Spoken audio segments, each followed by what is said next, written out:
Todos nós temos um tipo particular de personalidade e, ao mesmo tempo, somos todos únicos. Para participar da jornada de descoberta de quem realmente somos, é necessário conhecermos nossa verdadeira e autêntica personalidade. A busca pelo autoconhecimento permite-nos compreender melhor a complexidade e os meandros da condição humana, melhorar a nossa relação conosco próprios, com os outros e com o mundo.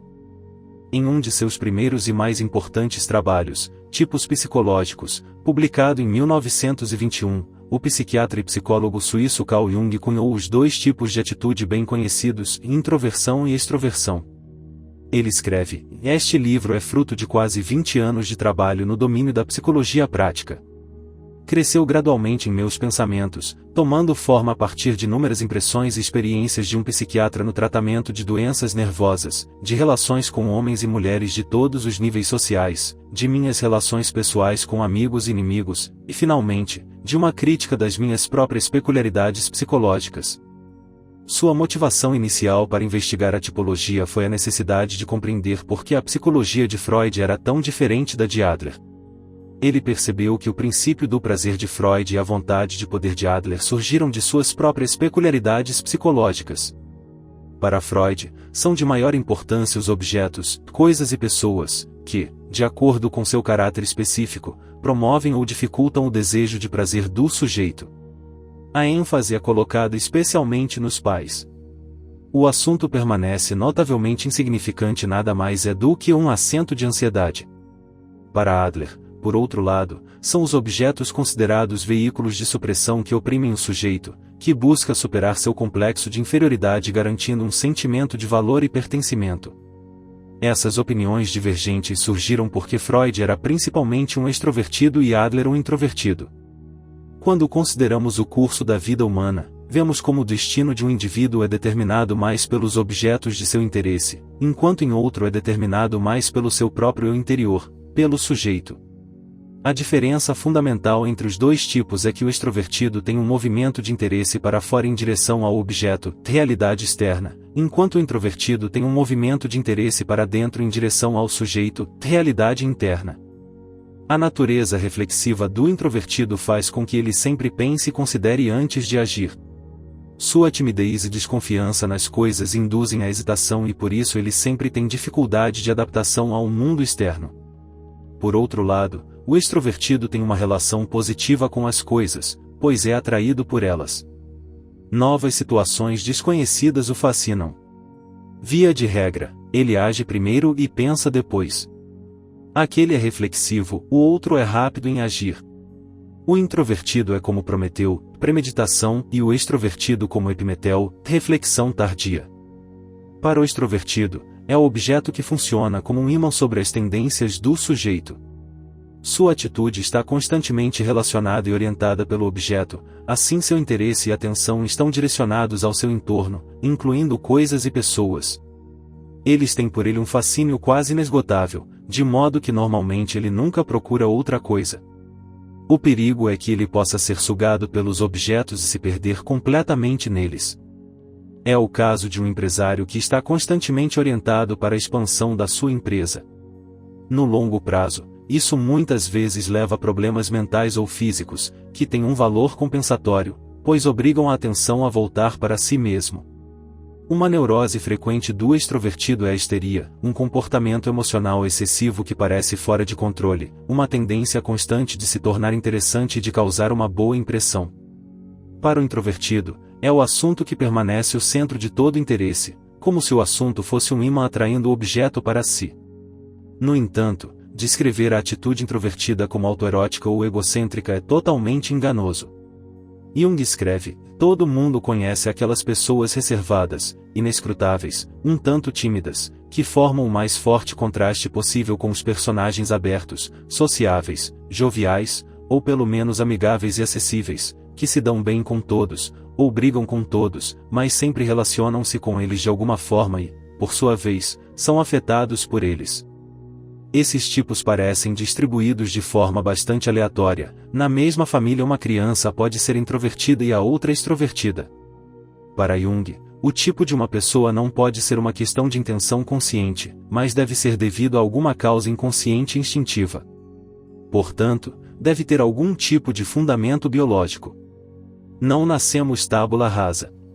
Há também uma importância incalculável na influência parental. Em casos normais, porém, é a tendência biológica natural que determinará o tipo de pessoa, apesar da influência das condições externas. É importante notar que, embora um mecanismo predomine naturalmente em todos, uma pessoa nunca pode ser puramente extrovertida ou introvertida. Todos possuem ambos os mecanismos, e apenas a predominância relativa de um ou de outro determina o tipo. Com o introvertido, a extroversão permanece adormecida e subdesenvolvida, e com o extrovertido, a introversão leva uma existência sombria semelhante.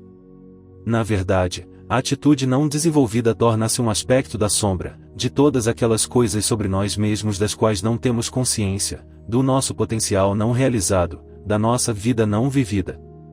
Jung dá um exemplo da relação entre um introvertido e um extrovertido. Há dois jovens no país que encontram um belo castelo e querem entrar nele. O introvertido recua pensando que talvez não seja permitido entrar, com visões de policiais, multas e cães ferozes ao fundo. O extrovertido responde: bem, podemos perguntar, com visões de velhos vigias gentis e a possibilidade de conhecer uma garota atraente. Assim que entram no castelo, descobrem que ele contém apenas algumas salas com uma coleção de manuscritos antigos. Esta é a principal alegria do introvertido, que solta gritos de entusiasmo e corre para contemplar os tesouros. Sua timidez desaparece. O introvertido se perde no objeto, esquecendo a presença do amigo. O extrovertido começa a ficar entediado e a bocejar. Enquanto o entusiasmo de um aumenta, o ânimo do outro diminui. Os manuscritos lembram ao extrovertido uma biblioteca, que ele associa à universidade. Universidade é estudos tediosos e exames difíceis. Para um lugar é maravilhoso, para outro o aborrece até a extinção. Vemos como o introvertido que primeiro resistiu à ideia de entrar não pode agora ser induzido a sair, e o extrovertido amaldiçoa o momento em que pôs os pés dentro do castelo. O introvertido tornou-se extrovertido, o extrovertido introvertido. Mas a atitude oposta de cada um se manifesta de forma socialmente inferior. O introvertido não percebe que seu amigo está entediado, o extrovertido, decepcionado com suas expectativas de aventura romântica, fica mal-humorado e não se importa com a excitação do amigo. Os dois jovens vivem em feliz simbiose até entrarem no castelo. Desfrutavam de certo grau de harmonia porque a atitude natural de um complementava a atitude natural do outro. Ambos queriam entrar no castelo. A dúvida do introvertido se uma entrada era possivelmente útil para o outro, assim como a iniciativa do extrovertido de ir perguntar. A experiência ensinou a Jung que um indivíduo pode ser ainda distinguido por suas funções psicológicas básicas, são elas, pensamento, sentimento, sensação e intuição. A sensação diz-nos que algo está presente, o pensamento diz-nos o que é e permite-nos dar-lhe um nome, o sentimento diz-nos quanto vale, e através da intuição temos uma noção do que pode ser feito com isso, quais são as suas possibilidades, e para onde está indo. Todas as quatro funções são necessárias para uma compreensão abrangente de nós mesmos e do mundo que nos rodeia. Pensar e sentir são funções racionais, enquanto a sensação e a intuição são funções irracionais. Cada um desses tipos de função pode ser introvertido ou extrovertido, que são tipos de atitude. Os tipos de atitude distinguem-se pela direção de interesse para o objeto ou sujeito, enquanto os tipos de função se preocupam com o movimento da libido. O conceito de libido, para Jung, não se limita ao desejo sexual como acontece com Freud, mas consiste na totalidade da energia psíquica. Libido denota um desejo ou impulso que não é controlado por qualquer tipo de autoridade, moral ou outra. Libido é o apetite em seu estado natural. Do ponto de vista genético, são as necessidades corporais como fome, sede, sono e sexo, e estados ou afetos emocionais, que constituem a essência da libido. Pensar e sentir são funções racionais que dependem de como tomamos decisões e são influenciadas pelo julgamento. Pensar refere-se ao pensamento cognitivo, à nossa capacidade de analisar e fazer julgamentos lógicos sobre informações e fatos. Os tipos pensantes são bons solucionadores de problemas e geralmente se perguntam: o que eu penso sobre isso? Eles podem ter uma visão mais imparcial do assunto e elevar-se a um ponto de vista objetivo. Por outro lado, sentimento é a capacidade de avaliar os estados emocionais de si mesmo e dos outros, nos diz o valor de algo, se deve ser aceito ou rejeitado. Os tipos sentimentais tendem a se perguntar, como me sinto em relação a isso? Por exemplo, se um tipo sentimental escreve um trabalho e o professor aponta que está muito bom, mas numa passagem menor parece haver um erro, o tipo sentimental pode ficar muito emocionado e dizer que está tudo arruinado e que alguém pode também só queimar o papel. Isto pode continuar, mesmo que o professor garanta ao aluno que ele ou ela só precisa acrescentar uma pequena frase entre os 2 parágrafos. Um tipo pensante, por outro lado, pode não ser capaz de expressar seus sentimentos normalmente da maneira apropriada no momento certo. Pode acontecer que, ao saberem que um amigo deles morreu, comecem a chorar. Mas quando eles encontrarem a viúva, não sairá uma palavra de piedade. Eles já tinham essa sensação antes, quando estavam em casa, mas agora, na situação apropriada, não conseguem retirá-la e, por isso, parecem frios. No uso diário, sentimento é muitas vezes confundido com emoção. É considerado irracional quando os sentimentos atrapalham os fatos. No entanto, psicologicamente, tanto o sentimento quanto o pensamento são considerados funções racionais. A função sentimento é a base para decisões de lutar ou fugir. Embora o sentimento muitas vezes seja voluntário e venha da reflexão, as emoções ocorrem involuntariamente e nos prendem sem nosso controle. O termo mais técnico para emoção é afeto, isto é, reações emocionais marcadas por sintomas físicos e distúrbios de pensamento. Um afeto é uma reação involuntária devido a um complexo ativo, um termo cunhado por Jung que se refere a um grupo de ideias ou imagens emocionalmente carregado. Jung enfatizou que os complexos em si não são negativos, apenas seus efeitos geralmente o são. Da mesma forma que os átomos e as moléculas são os componentes invisíveis dos objetos físicos, os complexos são os blocos de construção da psique e a fonte de todas as emoções humanas. Além das 2 funções racionais, temos as irracionais, que são os nossos modos diretos de experiência no momento, influenciados não pela reflexão, mas pela percepção. São eles, sensação e intuição, e dependem de como captamos as informações. Deve-se enfatizar que por irracional Jung não quer dizer algo contrário à razão, mas algo além da razão. Sensação é a nossa capacidade de perceber a realidade imediata através dos 5 sentidos físicos, visão, audição, olfato, paladar e tato. Ele lida com a realidade como ela é. Os tipos de sensação são mais realistas, imersos no momento e altamente estimulados pelos sentidos. Eles estão menos interessados em tópicos profundos ou abstratos.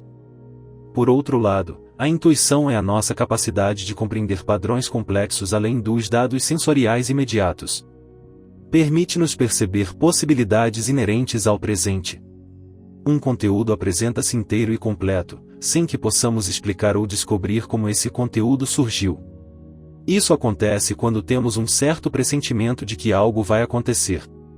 Alguém pode receber informações de dentro, por exemplo, como um lampejo de percepção de origem desconhecida ou ser estimulado pelo que está acontecendo em outra pessoa. Se um tipo intuitivo está trabalhando, por exemplo, moldando algo em argila e fazendo uma figura tosca de um animal, em vez de olhar para sua natureza concreta e tentar fazer outra figura com menos defeitos, ele começará a falar sobre como esta prática deveria ser introduzida em todas as escolas, sobre todas as possibilidades da moldagem em argila, o que poderia ser feito com ela na educação da humanidade, e assim por diante.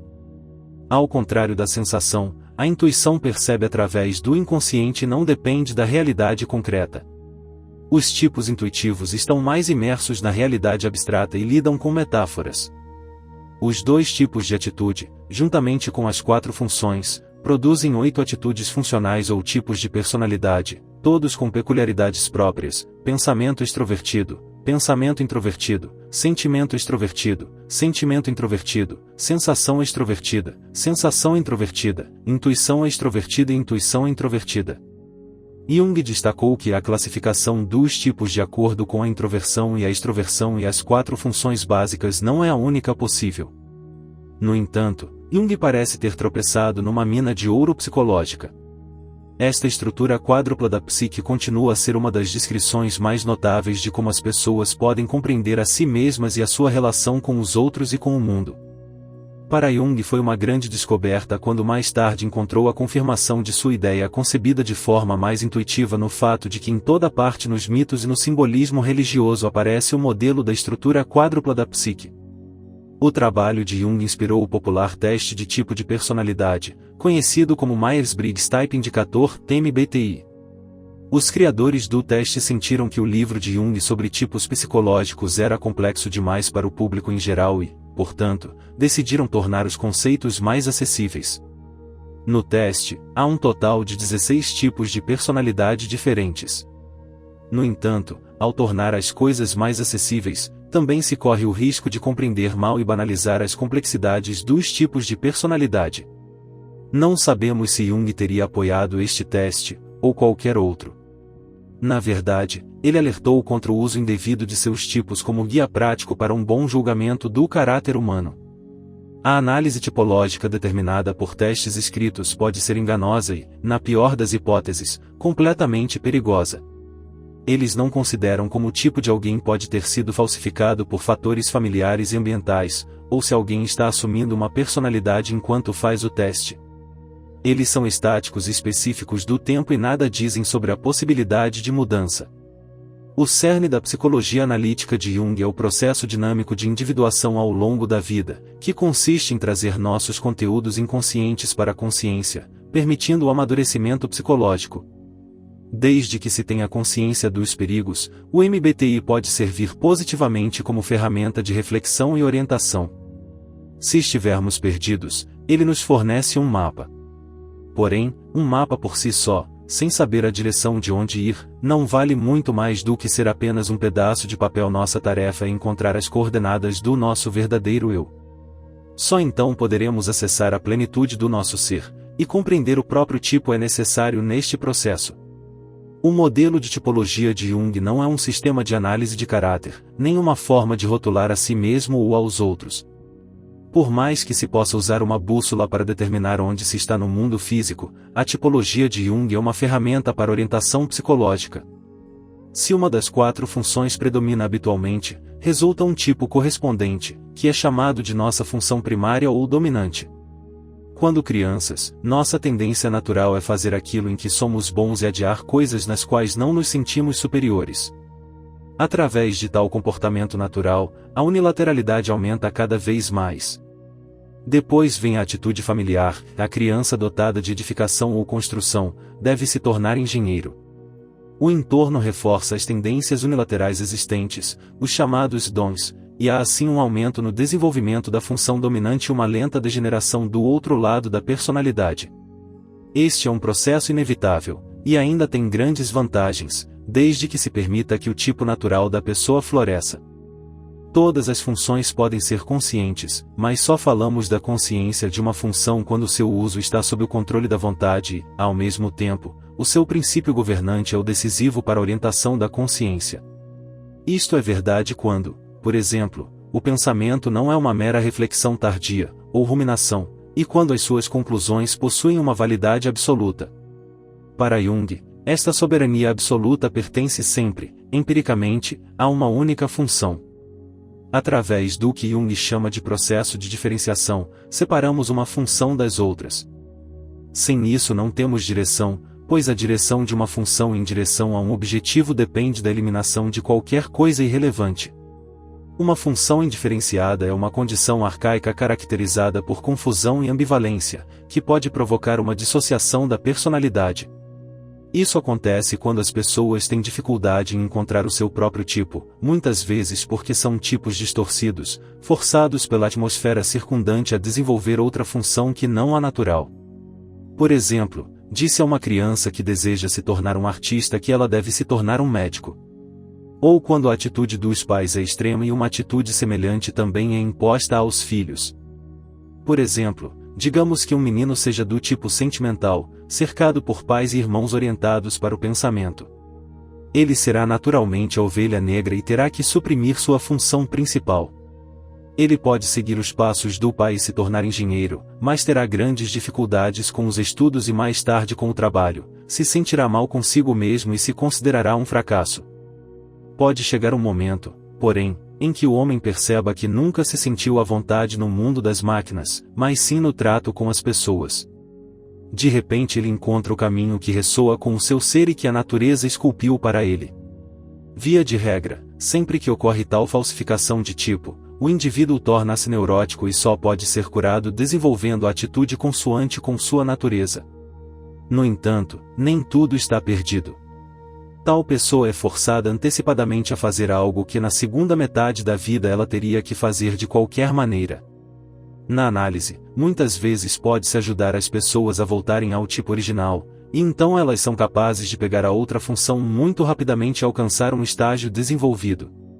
Em casos normais, porém, a primeira metade da vida consiste no desenvolvimento da função dominante, enquanto na segunda metade da vida desenvolve-se a função inferior. Antes mesmo de pensar em desenvolver a função inferior, que é completamente incompatível com a função dominante, é preciso desenvolver as funções auxiliares ou complementares, uma segunda e uma terceira função que tem uma influência codeterminante na consciência. Estes estão na fronteira entre a consciência e o inconsciente. Jung escreve, e naturalmente, apenas podem aparecer como auxiliares aquelas funções cuja natureza não se opõe à função dominante. Por exemplo, o sentimento nunca pode atuar como a segunda função ao lado do pensamento, porque é, pela sua própria natureza, fortemente oposto ao pensamento. O pensamento, para ser um pensamento real e fiel ao seu próprio princípio, deve excluir rigorosamente o sentimento.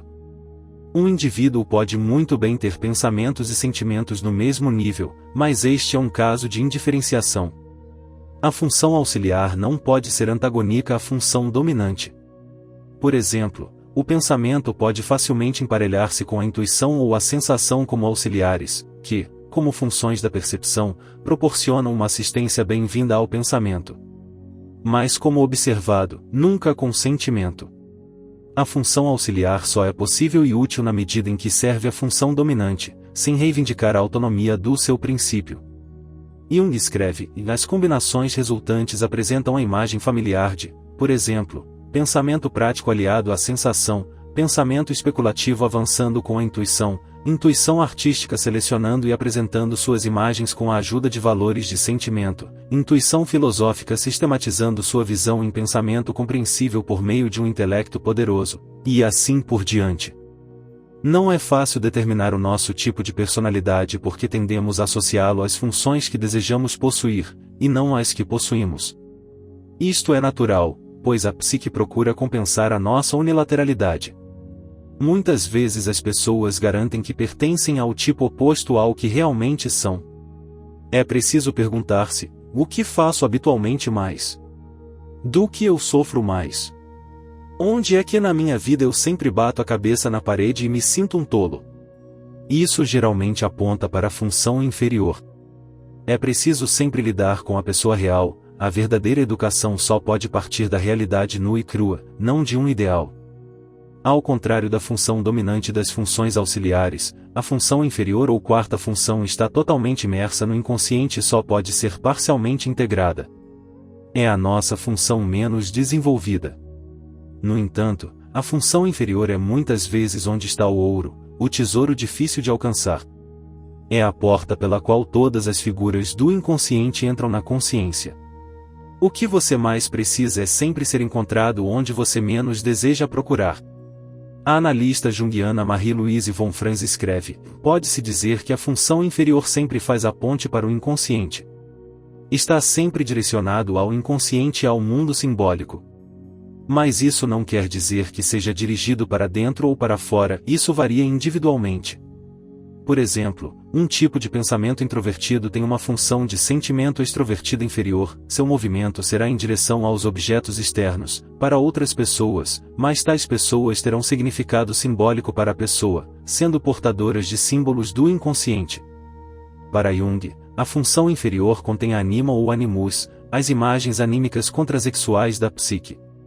Se alguém é do tipo introvertido e sentimental, ele ou ela pode se sentir muito atraído por tipos pensantes extrovertidos. é comum que uma pessoa se relacione com o tipo oposto, de modo que se liberte momentaneamente da desagradável tarefa de confrontar a própria função inferior. Esta é uma das grandes bênçãos e fontes de felicidade nos primeiros estágios do casamento, uma vez que todo o peso da função inferior se foi e um vive em abençoada unidade com o outro. Tudo parece mágico e romântico. Porém, depois de algum tempo de relacionamento, é essa mesma função que pode tornar o relacionamento destrutivo e tóxico. A função inferior é uma faca de dois gumes. O problema começa quando, em vez de procurar o equilíbrio, um tenta influenciar o outro com o seu tipo de personalidade e tenta procurar compreensão apenas para descobrir que nunca se entenderam, pois cada um fala uma língua diferente. Começa então o conflito entre os dois tipos. O valor de um é a negação do valor do outro, portanto a depreciação mútua. Jung escreve, a função inferior é praticamente idêntica ao lado negro da personalidade humana. O mesmo acontece novamente na escolha dos analistas. A função do analista é criar um ambiente adequado para o desenvolvimento das funções do paciente. Nunca se deve pular diretamente para a função inferior. Mas antes desenvolva primeiro as funções auxiliares, complementando a função racional com uma função irracional, ou vice-versa. Isso permite que o paciente trabalhe lentamente em direção à função inferior. O processo deve seguir um movimento serpentino. O analista não deve fazer o trabalho para o paciente, mas sim orientá-lo para que ele resolva sozinho, ou então, o paciente pode se envolver na transferência, como considerar o analista uma figura parental. Isto cria uma dependência absoluta do analista, que só pode ser eliminada brutalmente. Se o analista for o tipo oposto do paciente, ele deve ter cuidado para não exibir demais a função superior, ou parecer uma figura sábia, mas sim tornar-se um aliado na jornada psicológica do paciente. O analista deve ir contra o seu sentimento real, fingir que não sabe ou se sente incapaz, para não paralisar as primeiras tentativas que o paciente possa fazer nesse campo. A essência da função inferior é a autonomia, é independente, ataca, fascina e nos gira. Diz-nos que não somos mais senhores de nós mesmos e não podemos mais distinguir corretamente entre nós e os outros. A maioria das pessoas, quando sua função inferior é de alguma forma tocada, torna-se terrivelmente infantil, não suporta a menor crítica e sempre se sente atacada. No entanto, simplesmente lançar críticas às pessoas só as deixará absolutamente desnorteadas e emocionadas, e a situação estará arruinada. É preciso esperar o momento certo, por uma atmosfera pacífica, e então cuidadosamente, com um longo discurso introdutório, poderemos fazer algumas pequenas críticas sobre a função inferior. É comum perder a paciência nesse processo e desistir. Isso é impossível. Mas é assim por boas razões. Se pensarmos no ponto de viragem da vida e nos problemas do envelhecimento e da introspecção, então este abrandamento de todo o processo vital, introduzindo a função inferior, é exatamente o que é necessário. É importante sublinhar novamente, para evitar mal-entendidos, que nenhum sistema de tipologia é mais do que um indicador grosseiro do que as pessoas têm em comum e das diferenças entre elas. Depois de rotular alguém, você o nega. Para Jung, não é o propósito de uma tipologia psicológica classificar os seres humanos em categorias, isto por si só seria bastante inútil. O que não mostra e não pode mostrar, nem pretende mostrar, é a singularidade do indivíduo. A conformidade é um lado de uma pessoa, a singularidade é o outro. Mais uma coisa Jung confessou, que não dispensaria por nada essa bússola em suas viagens psicológicas de descoberta. Sem algum tipo de modelo, estamos simplesmente perdidos em uma caverna escura sem fonte de luz. Não podemos dizer, pensar ou fazer nada que não seja influenciado pela nossa maneira particular de ver o mundo, que por sua vez é uma manifestação da nossa tipologia. Esta é uma lei psicológica da natureza. Permite-nos ver como funcionamos, se as nossas ações e a forma como nos expressamos refletem verdadeiramente os nossos julgamentos, pensamento e sentimento, e percepções, sensação e intuição. E se não, por que não? O que isso diz sobre nossa psicologia? O que podemos fazer sobre isso? O que queremos fazer sobre isso? Quanto à tipologia do próprio Jung, ele falou sobre ela em sua última entrevista. Suas investigações e insights científicos apontam para uma função de pensamento dominante. Ele também tinha muita intuição. Sua relação com a realidade não era particularmente brilhante e ele tinha grande dificuldade em sentir.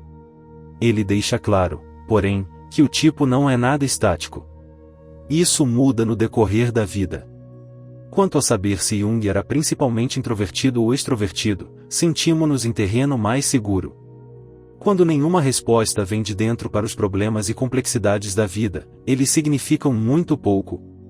As circunstâncias externas não substituem a experiência interna. Portanto, minha vida tem sido singularmente pobre em acontecimentos exteriores. Não posso contar muito sobre eles, pois me pareceria vazio e insubstancial. Só posso me compreender à luz dos acontecimentos internos. São estes que constituem a singularidade da minha vida. Obrigado por dedicar seu valioso tempo para assistir nossos vídeos. Seu apoio e incentivo são a maior motivação para ajudar nosso canal a crescer. Lembre-se de se inscrever no canal para não perder nossos últimos vídeos. Nos vemos novamente nos próximos vídeos.